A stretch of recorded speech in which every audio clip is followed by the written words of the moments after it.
प्रांजल ज्ञान गंगा में आप सभी का स्वागत है। हम संक्षिप्त महाभारत का पाठ कर रहे हैं जिसमें कि भीष्म पर्व चल रहा है। कल हमने दुशासन और कर्ण की पराजय तथा जयद्रथ का पराक्रम की कथा को पढ़ा था। आज हम अभिमन्यु के द्वारा कौरव सेना के कई प्रमुख वीरों का संहार की कथा को पढ़ेंगे। संजय कहते हैं, तदंतर दुर्धर्ष वीर अभिमन्यु ने उस सेना के भीतर घुसकर इस प्रकार तहलका मचाया जैसे बड़ा भारी मगर समुद्र में हलचल पैदा कर देता है। आपकी सेना के प्रधान वीरों ने रथों से अभिमन्यु को घेर रखा था, तो भी उसने वृषसेन के सारथी को मारकर उसके धनुष को काट डाला। बलवान वृषसेन भी अपने बाणों से अभिमन्यु के घोड़ों को बीधने लगा। घोड़े रथ लिए हुए वहां से हवा हो गए। यह विघ्न आ पड़ने से सारथी रथ को दूर हटा ले गया। थोड़ी ही देर में शत्रुओं को रोंदते हुए अभिमन्यु को पुनः आते देख बसातिये ने तुरंत उनका सामना किया। उसने अभिमन्यु को 60 बाणों से घायल कर डाला। तब अभिमन्यु ने वशातिये की छाती में एक ही बाण मारा जिससे वह प्राणहीन होकर पृथ्वी पर गिर पड़ा।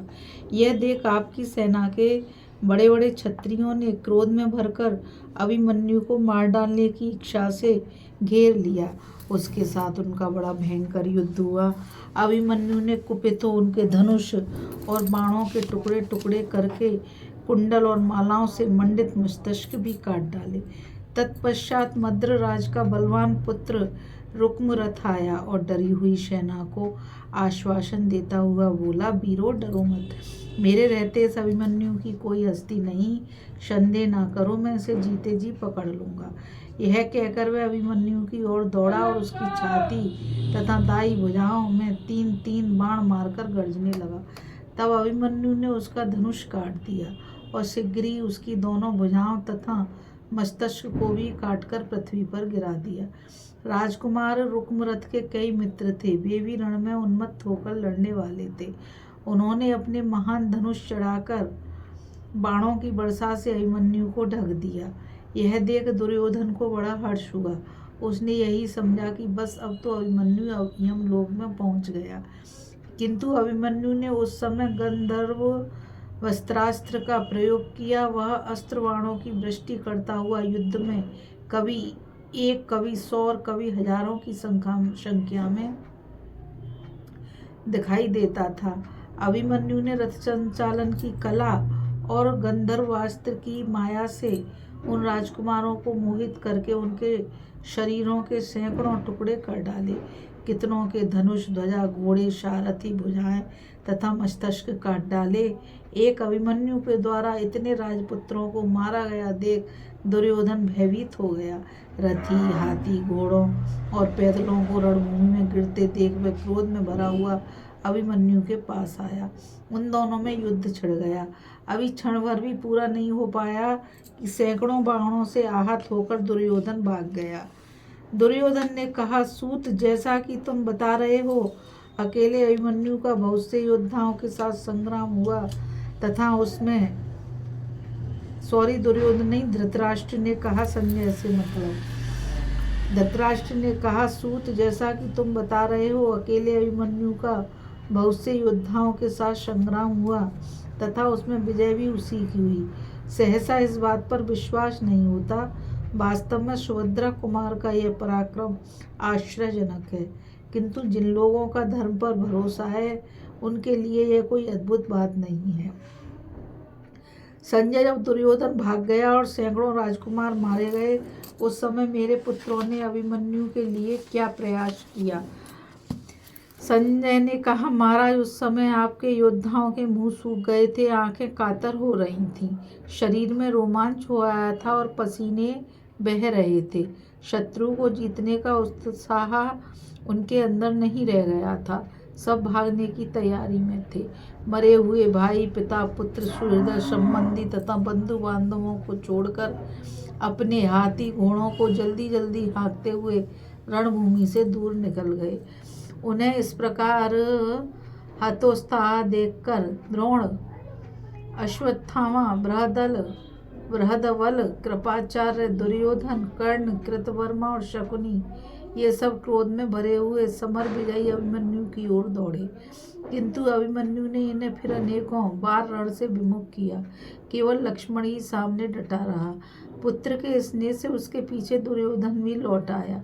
फिर दुर्योधन के पीछे अन्य महारथी भी लौट आए। अब सबने मिलकर अभिमन्यु पर बाण वर्षाना आरंभ किया, परंतु अभिमन्यु ने अकेले ही उन सब महारथियों को परास्त कर दिया और लक्ष्मण के सामने जाकर उसकी छाती और भुजाओं में तीक्ष्ण बाणों का प्रहार किया।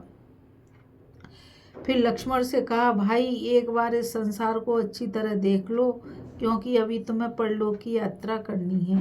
आज तुम्हारे बंधु बांधवों को देखते देखते तुम्हें यमलोक भेज रहा हूँ। यह कहकर महाभाव सुभद्रा कुमार ने लक्ष्मण की ओर एक भल्ल चलाकर उसके सुंदर नाश का मनोहर भ्रकटी तथा घुंघराले बालों वाले कुंडल मंडित मस्तक को धड़ से अलग कर दिया।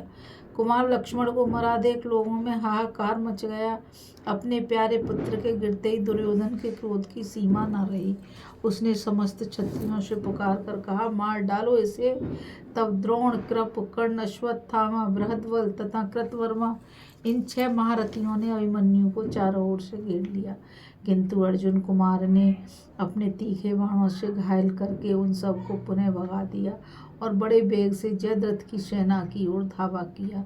यह देख कलिंग और निषाद वीरों के साथ क्राथ पुत्र ने आकर हाथियों की सेना से अभिमन्यु का मार्ग रोक दिया। फिर तो उनके साथ बड़ा भयानक युद्ध हुआ। अभिमन्यु ने उस गज सेना का संहार कर दिया।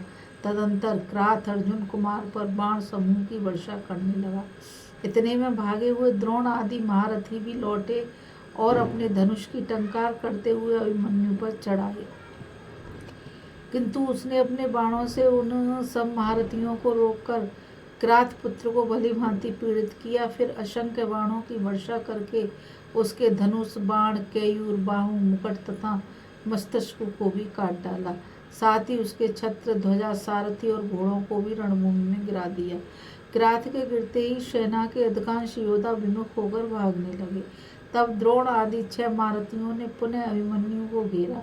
यह देख अभिमन्यु ने द्रोण को 50, बृहदवल को 20, कृतवर्मा को 80, कृपाचार्य को 60 और अश्वत्थामा को 10 बाणों से बीध डाला। तदंतर उसने कौरवों की कीर्ति बढ़ाने वाले वीर बंदारक को आपके पुत्रों के देखते देखते मार डाला। तब अभिमन्यु के ऊपर द्रोण ने 100, अश्वत्थामा ने 8, कर्ण ने 22, कृतवर्मा ने 20, बृहदवल ने 50 और कृपाचार्य ने 10 बाण मारे। इस प्रकार उनके द्वारा सब ओर से पीड़ित होते हुए भी सुभद्रा कुमार ने उन सबको 10 बाणों से मारकर घायल कर दिया। इसके बाद कौशल नरेश ने अभिमन्यु की छाती में एक बाण मारा। अभिमन्यु ने भी उसके घोड़े, ध्वजा, धनुष और सारथी को काटकर पृथ्वी पर गिरा दिया। रथ से हीन होकर कौशल नरेश ने ढाल तलवार हाथ में ले ली और अभिमन्यु के कुंडल युक्त मस्तक को काट लेने का विचार किया। इतने में ही अभिमन्यु ने उसकी छाती में बाण मारा। उसके लगते ही कौशल राज का हृदय फट गया और वे उस रणभूमि में गिर गए। साथ ही अभिमन्यु ने वहां उन 10,000 महाबली राजाओं का भी वध कर दिया जो खड़े खड़े अमंगल सूचक बातें निकाल रहे थे। इस प्रकार सुभद्रा नंदन बाणों की वर्षा से आपके योद्धाओं की गति रोककर रणभूमि में विचरने लगे। अभी हम कथा में अभिमन्यु के द्वारा कौरव सेना के कई प्रमुख वीरों का संहार की कथा पढ़ रहे थे। अब हम आगे कथा में अभिमन्यु के द्वारा कौरव वीरों का संहार और 6 महारथियों के प्रयत्न से अभिमन्यु का वध की कथा को पढ़ेंगे। इस कथा में बस इतना ही। मुझ गीता रावत को आज्ञा दीजिए। कल फिर मिलेंगे एक नई कथा के साथ। और मैं आप सभी से यही कहना चाहूँगी कि आप इस चैनल को ज़्यादा से ज़्यादा लाइक, शेयर और सब्सक्राइब कीजिए ताकि ये अमूल्य ज्ञान अधिक से अधिक लोगों तक पहुँच सके। और कमेंट द्वारा मुझे बताइए कि यह कथा आपको कैसी लग रही है। कल फिर मिलेंगे एक नई कथा के साथ। राधे राधे। जय श्री कृष्णा। नमस्कार।